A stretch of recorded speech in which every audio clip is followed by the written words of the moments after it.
देश में जो महामारी चल रही है। और मुझे लगा कि टीवी न्यूज पे हर वक्त सिर्फ वो चुनाव की परिणाम की गिनती का एक तरह से उत्सव चले, क्योंकि वो ऑलमोस्ट उत्सव जैसा हो जाता है ना, अब ये आगे, अब वो जीत गया, बधाई हो, गुलाल, ये सब चल रहे हैं। ये सब तो अश्लील है आज के माहौल में। तो मैंने तय किया कि मैं टीवी पे नहीं जाऊंगा।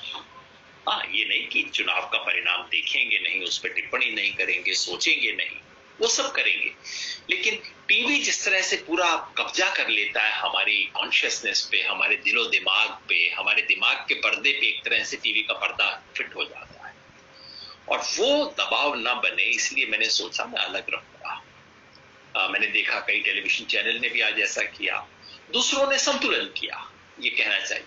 कुछ लोगों ने तो कल ही फैसला किया कि हम उस तरह की कंटिन्यूअस कवरेज नहीं करेंगे, जो बहुत बेहतरीन फैसला था। कुछ टेलीविजन चैनल ने चुनाव की खबरें चलाई, लेकिन बीच बीच में ब्रेकिंग देते हुए कोरोना वायरस और जो महामारी का संकट है इस वक्त देश का, उसकी चर्चा की। व्यक्तिगत स्तर पे भी कहूं तो बड़ा ऐसा समय है जब समझ नहीं आता किसको याद करूं। जैसे आज बैठा हूं, याद किसे करूं इस वक्त? मैं रिजवान कैसर को याद करूं या कि अखिल गोगोई की बात याद करूं? रिजवान कैसर मेरे मित्र क्या कहें, सीनियर थे मुझसे, 1-1.5 साल सीनियर, एक बैच सीनियर थे, 2-3 साल से जैसे पढ़े रहे उनसे। जब जेएनयू में मैं एमए करने गया तो जिन सीनियर्स ने, हालांकि वो मेरे डिपार्टमेंट के नहीं थे, मैं पॉलिटिकल साइंस में था, वो हिस्ट्री में थे, रिजवान भाई, लेकिन जो लोग जितने प्यार से आपको आगोश में ले लेते हैं उनमें से थे रिजवान भाई। समता संगठन, समता योजन सभा करके हम लोगों का एक यूथ ऑर्गेनाइजेशन हुआ करता था, रिजवान भाई उसमें से सीनियर हुआ करते थे। हम जैसे लोगों को सिखाना, धीरे धीरे संगठन में लाना, उसकी कल्चर सिखाना, और इतना प्यार से, स्नेह से। हिस्टोरियन तो थे तो हिस्ट्री के किस्से भी बताते रहते थे। तब से रिजवान भाई से परिचय हुआ, जो कि अब तक चलता रहा। हिस्टोरियन थे, बाद में उन्होंने पीएचडी किया, जामिया मिलिया इस्लामिया में प्रोफेसर थे, लेकिन वही स्नेह, वही खुलापन और हमेशा चेहरे पे मुस्कान जिसमें वो डिंपल्स से उनके दिखाई देते थे। रिजवान भाई को हमेशा खुश मिजाजी से मैं जोड़ता हूं, और कल शाम को पता लगा कि रिजवान भाई नहीं रहे। कोविड हुआ था पति पत्नी दोनों को, भाभी जी घर वापस आ गई और रिजवान भाई उस लड़ाई में कल हार गए। रोज ऐसी खबर आ रही है, कुछ जाने पहचाने लोगों की, जाने माने लोगों की, कुछ नजदीक के दूसरे लोगों की। सोली सोराब जी विदा हो गए, उधर हमारे कुछ जाने हुए परिचित व्यक्ति, प्रोफेसर टी हक, ताजमुल हक, जो कि किसानों के बहुत हितैषी थे और उनके रहते हुए किसान आयोग ने किसानों को बहुत अच्छे दाम दिए थे फसलों के। ताजमुल हक साहब भी आज पता लगा नहीं रहे। रोज ऐसी खबर आ रही है। तो एक तरफ गमगीन खबरें हैं, दूसरी तरफ आज शाम को खबर आई जिससे काफी समय बाद मेरा इच्छा हुई, यह मजा आ गया। ऐसी एक बात, वो क्या, हमारे भाई अखिल गोगोई, आप जैसा जानते हैं अखिल गोगोई किसान मुक्ति संग्राम समिति, असम का एक बहुत बड़ा किसान आंदोलन है, उसके नेता हैं। पिछले 1.5 साल से, यानी कि 2019 दिसंबर से जब असम में एनटीसीए प्रोटेस्ट शुरू हुआ था, नागरिकता कानून के विरुद्ध देश में सबसे पहले प्रोटेस्ट असम में शुरू हुआ था, उस दिन अखिल गोगोई भाई को गिरफ्तार कर लिया गया था। और तब से अब तक एक केस में जमानत मिलती है, पुलिस वहीं पे गिरफ्तार कर लेती है, जेल से बाहर निकलते हैं, दूसरी पुलिस पार्टी इंतजार कर रही होती है, और सारा खेल ये था कि चुनाव तक अखिल गोगोई को बाहर नहीं आने देना। यूएपीए लगाया, उनपे एनएसए लगाया, हाईकोर्ट ने एक केस में छोड़ दिया तो दूसरे केस में पुलिस ने पकड़ लिया। अखिल गोगोई और उनके साथियों ने मिलकर एक नई पार्टी बनाई, उसके कई कैंडिडेट थे, लेकिन उनके पास संपर्क करने का, कैंपेन करने का ना समय था ना साधन थे। 1.5 महीना पहले जब मैं आसाम गया संयुक्त किसान मोर्चा की तरफ से अपील लेके, तो मैं अखिल गोगोई भाई से जेल में जो अस्पताल में जो जेल था उसमें जाके मिल के आया, और वो बता रहे थे कितना कठिन है और सारा किस तरह के षड्यंत्र है। और आज शाम को खबर आई कि अखिल गोगोई अपनी सीट जीत गए, शिवसागर सीट है आसाम में। इन छोटी बातों से इतनी प्रेरणा मिलती है कि हाँ, जेल में जिस व्यक्ति को 1.5 साल से इसलिए जेल में बंद करके रखा गया है कि कहीं इलेक्शन के टाइम बाहर ना आए, कहीं इलेक्शन ना लड़ जाए, वो इंसान जेल में रह के चुनाव लड़ सकता है, जीत सकता है। ये कहीं एक प्रेरणा देती है, हिम्मत देती है। आज देश में कोई 4 लाख से ज्यादा केसेस रिपोर्ट हुए हैं, 3700 से ज्यादा डेथ्स रिपोर्ट हुई हैं। डेथ्स में नहीं, लेकिन केसेस में हम हर रोज दुनिया का रिकॉर्ड तोड़ते जा रहे हैं। और कल की कुछ खबरों के बाद हम सबके मन में अब ये बात घर कर गई है कि हो ना हो इस बीमारी का नया एपिसेंटर, इसका ध्रुव, इसकी सबसे खतरनाक भूमि दरअसल उत्तर प्रदेश बन रही है। कल खबर आई, ये गांव कनेक्शन में खबर थी कि उत्तर प्रदेश के गांव में एक अनजान नई बीमारी आ रही है। गांव के अंदर सैकड़ों लोग बीमार हो रहे हैं, कई लोगों की डेथ हो रही है, किसी को पता नहीं क्या है। मैंने उन्हें फोन किया और मैंने कहा कि मैं बताता हूं क्या है, मैं डॉक्टर तो नहीं, लेकिन एक छोटी बात जानता हूं कि उत्तर प्रदेश में कोरोना वायरस के बहुत ज्यादा केसेस हैं जो अनरिपोर्टेड जा रहे हैं। कैसे जानते हैं हम? खुद नीति आयोग ने प्रधानमंत्री के सामने 10 दिन पहले एक प्रोजेक्शन, 15 दिन पहले एक प्रोजेक्शन किए थे कि किस राज्य में कितना कोरोना वायरस फैलने की संभावना है, 30 अप्रैल तक किस राज्य में क्या आंकड़े होंगे। उनके आंकड़े लगभग सब राज्यों के बारे में सही निकले, बस उत्तर प्रदेश के बारे में उनका अनुमान था कि 30 अप्रैल आते आते उत्तर प्रदेश में हर रोज 1.25 लाख, 1,19,000 केसेस होंगे।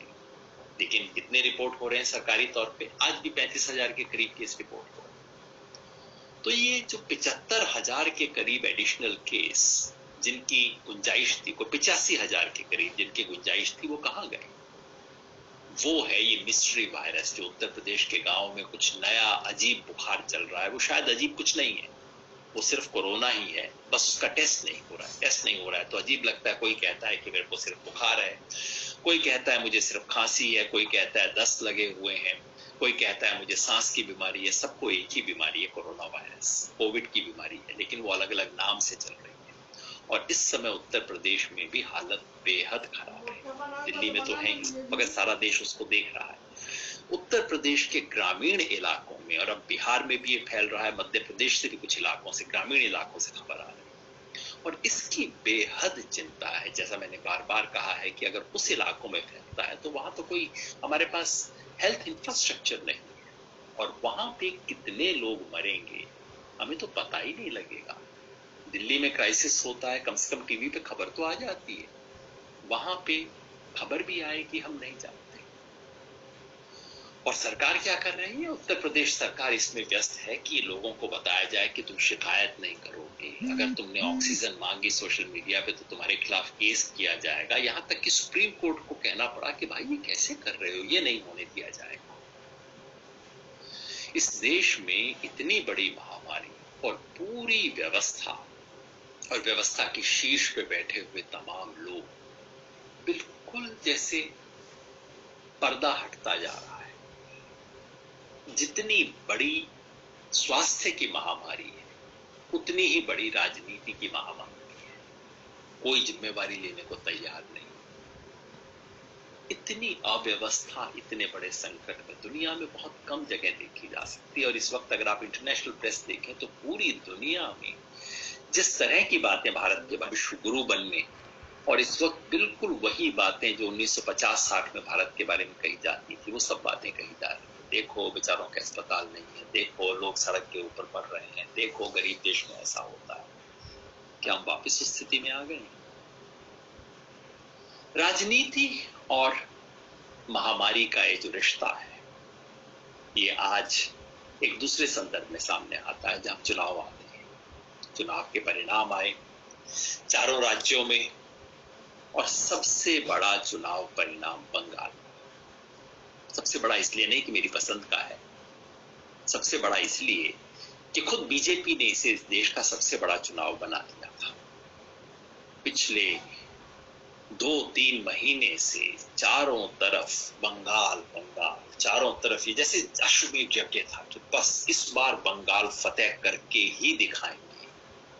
और जीतने जा ही रहे हैं। मिशन 200 और हम ये हासिल करेंगे, वो हासिल करेंगे।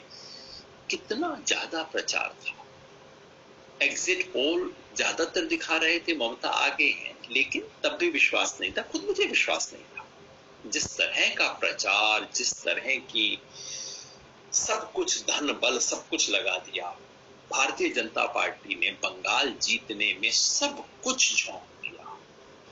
मनी, मीडिया, मशीन, मोदी, सब कुछ झोंक दिया और बिल्कुल खुल्लम खुल्ला था कि देख लो, कुछ भी कर लो, हम तो बंगाल जीत के दिखाएंगे। इसलिए जब परिणाम आया तो इतना महत्वपूर्ण परिणाम, अंततः देश के वोटर ने एक सबक सिखा दिया, उस अहंकार को, उस घमंड को तोड़ा। कुछ ऐसे लगा जैसे अगर होता है ना, जादू का शो चल रहा है, सब मंत्र मुग्ध बैठे हुए हैं और अचानक जादूगर की बाह से कोई चीज गिर पड़ती है और लोगों को दिख जाता है, अरे ये तो यहाँ पे छुपा के रखा था, ये तो हाथ की सफाई है, जादू नहीं है। कुछ वैसा हुआ। अचानक अहंकार और उसका जो मामला था वो सारा जैसे टूट गया। जो दावा था कि 200 से ज्यादा सीट बीजेपी को आएंगी, अभी की स्थिति में आपको बिल्कुल लेटेस्ट देख के इस वक्त बता सकता हूं, बिल्कुल अंतिम नहीं है। 214 सीट इस वक्त टीएमसी ले रही है और बीजेपी 77 पे। आप यूं कहें तो 77 अपने आप में बुरा नहीं है उस पार्टी के लिए जिसके पास सिर्फ 3 एमएलए हुआ करते थे। लेकिन जिस तरह का दावा, जिस तरह का अहंकार था, और आप सोचिए अगर बीजेपी बंगाल जीत जाती तो आज और अगले कुछ दिन तक देश में क्या प्रोपेगेंडा होता, क्या बात कही जाती। प्रधानमंत्री के सफल नेतृत्व में, वो बात सही है, उनके नेतृत्व में चुनाव लड़ा गया था। कहा जाता कि देश की जनता ने कोरोना वायरस में भारत सरकार की, मोदी जी के नेतृत्व को स्वीकार करके धन्यवाद दिया है। कहा जाता कि देश की अर्थव्यवस्था को कितने शानदार तरीके से मैनेज किया गया है, इसके ऊपर ठप्पा लगा दिया है। कहा जाता कि किसानों के आंदोलन और किसानों की मांग को बंगाल की जनता ने खारिज कर दिया है। और उसके बाद जो डंका, जो दबदबा, जो सब कुछ होता आप कल्पना कर सकते हैं, वो नहीं हुआ। मैं नहीं कह रहा हूं कि किसानों ने भारतीय जनता पार्टी को हरा दिया, नहीं, ऐसा मेरा भी दावा नहीं है। किसान आंदोलन की तरफ से, जैसा आप जानते हैं, किसान आंदोलन की तरफ से हम किसानों के मोर्चे की तरफ, संयुक्त किसान मोर्चे की तरफ से बंगाल में हमने बंगाल के किसानों से अपील की थी, कहा था और किसी को भी वोट दीजिए, किसे दे हमें मतलब नहीं है, बस बीजेपी को वोट मत दीजिए। इसलिए आज मैं पलट के कहूं कि हमारे कहने से बंगाल में ऐसा हुआ है, थोड़ा सा जाती होगी। हमारा रोल सांकेतिक था, हमारे पास उतना बड़ा कोई नेटवर्क था नहीं बंगाल में कि हर गांव में पहुंच जाए, हर जगह पे पहुंच जाए।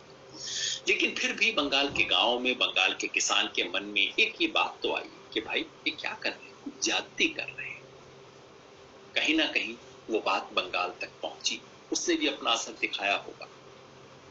लेकिन बंगाल के परिणाम का जो देश भर पे असर है वो बंगाल से कहीं ज्यादा है।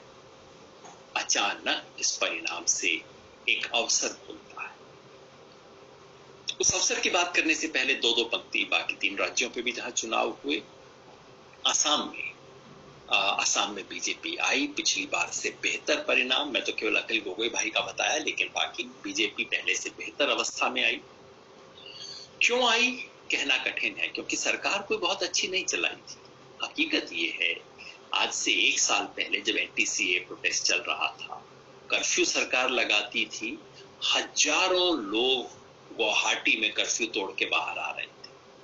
मुख्यमंत्री अपने घर में घुस नहीं पाए। वो तस्वीर मेरी आंख के सामने है जिसमें मुख्यमंत्री सीढ़ी से चढ़ के, पिछले दरवाजे से सीढ़ी से चढ़ के एक छोटी सी दीवार फलांग के अपने घर में घुस रहे हैं, क्योंकि फ्रंट डोर से जा नहीं सकते थे।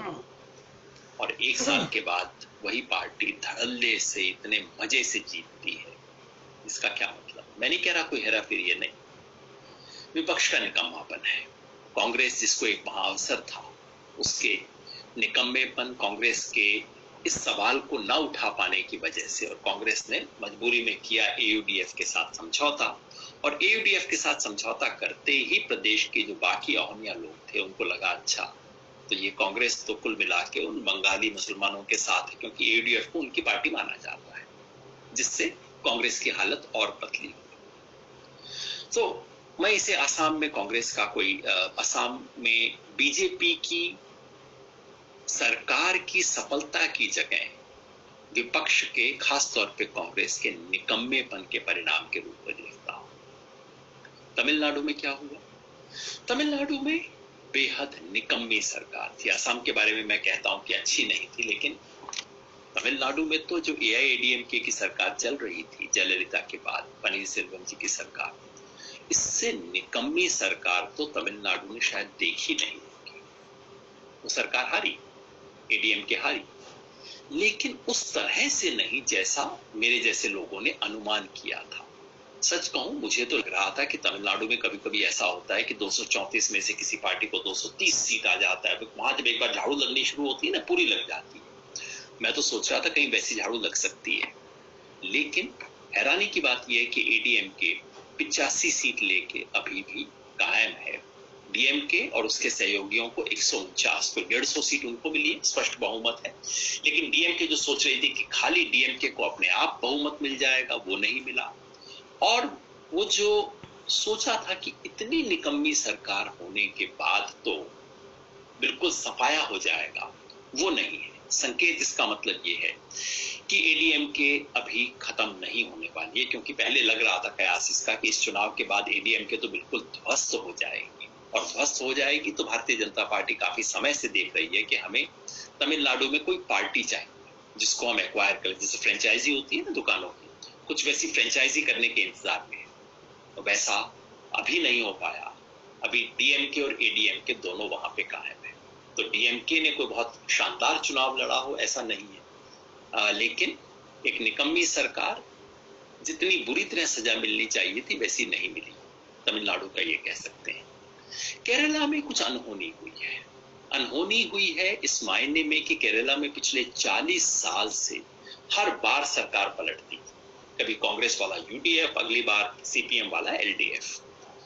इस बार कांग्रेस की बारी थी, और देखिए इस बार राहुल गांधी अभी अभी केरला में कांग्रेस के MP बने, और राहुल गांधी के केरला में MP बनने के बाद पहला विधानसभा चुनाव होता है, और कांग्रेस जो कि पिछले 40 साल से हर दूसरा चुनाव जीतती आ रही थी, इस बार हारी।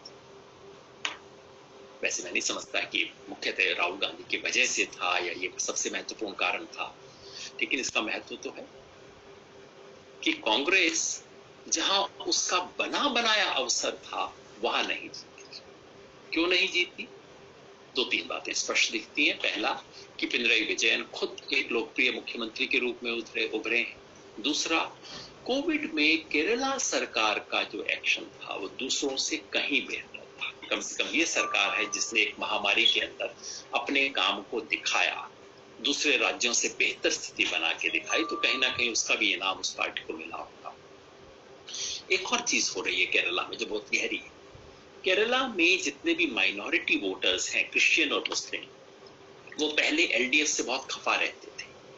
वहां वाम मोर्चा को माइनॉरिटीज का वोट नहीं मिला करता था, लेकिन पिछले कुछ चुनाव से शिफ्ट होना शुरू हुआ है, और इस चुनाव में लेफ्ट फ्रंट को कम से कम आधा वोट मिल गया क्रिश्चियंस और मुस्लिम्स के अंदर, जिससे उसकी स्थिति बहुत मजबूत हुई।